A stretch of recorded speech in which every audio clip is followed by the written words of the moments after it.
All right, welcome back. Today, we're going to pull back the curtain on a secret weapon that's seriously leveling the playing field for small businesses. Imagine having this invisible competitive edge that lets you connect with your customers at the perfect moment. Well, that's what we're talking about today. Geofencing. So, let me paint a picture for you.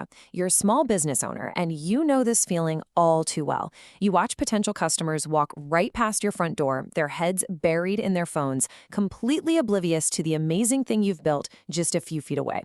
Man, it's frustrating, isn't it? You're sitting there thinking, how do I just get them to look up? But what if you could break through that digital noise?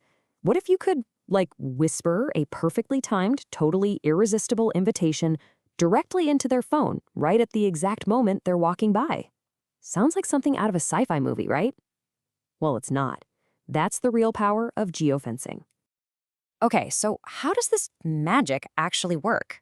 I know it sounds super high-tech and maybe a little complicated, but the core idea, it's surprisingly simple. Let's pop the hood and take a look.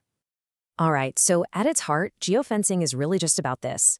You're drawing an invisible virtual perimeter around a real-world place. Seriously, think of it like you're on a digital map and you draw a circle around your store, like a VIP zone. And when someone's phone crosses that invisible line, boom, it triggers an action you've already set up. The whole thing basically runs on a super simple three-step loop.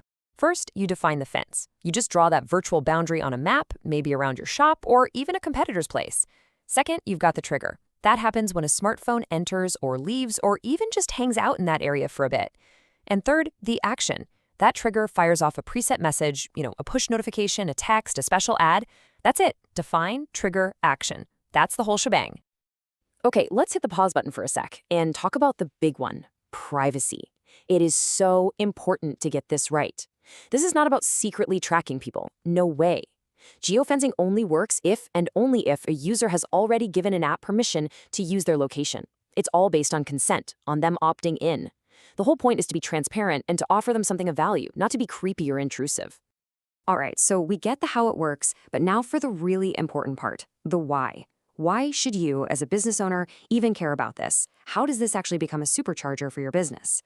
Let's dive into the real-world benefits. And believe me, the benefits are huge. First off, you get this hyper-local targeting on steroids. We're talking about reaching people who are literally a stone's throw away. That, of course, can directly boost your foot traffic, getting more people through the door. You're also creating way better customer engagement because your offers are super timely and relevant. And here's a really clever play. You can gain a serious competitive edge by setting up a fence around your competitor's location. All of this gives you amazing customer insights and, at the end of the day, a much, much better return on your marketing dollars. Let's make this real. How does this actually look out in the wild? Okay, picture a coffee shop. It's the morning rush, and they send a push notification for 10% off to anyone who walks within 2 blocks. Smart, right? Or what about a retail store? They could set up a geofence around their biggest competitor and send a message that says, hey, see why our quality shines just around the corner. Ooh, sneaky. Or even a restaurant at noon, pinging people nearby with lunch dilemma. Today's special is waiting for you. You see? The possibilities are practically endless. Okay, I bet by now the wheels are turning. You're seeing the potential, and you're probably thinking, all right, this is cool, but how do I actually do it? I got you. Let's walk through a simple, straightforward playbook for getting your very first campaign off the ground. So here are the key steps to remember. Step 1, start with a clear goal. Don't just do it to do it. Have something specific in mind, like, I want to increase walk-ins by 15% this month. Step 2, know your audience inside and out, and pick your location strategically. Don't just fence your own block, wherever your customers go. Step 3, write a message that's short, sweet, and compelling. Make them want to act. Step 4, you got to get your fence parameters right. Not too big, not too small. You're hunting for that Goldilocks zone. And finally, and this might be the most important step of all, test, measure, and tweak. Always be optimizing. It's never a set it and forget it kind of deal. And this next part is absolutely crucial because there's a smart way to do this and, well, a really sloppy way. Smart geofencing, that's a precise Goldilocks zone, an offer that's actually valuable, and a super clear call to action. Sloppy geofencing, that's a massive, lazy Great Wall geofence, a lame and irrelevant message, and just spamming people until they get annoyed and turn off notifications. The difference between the two is literally the difference between success and failure. So, when you boil it all down, what's the one thing you need to remember?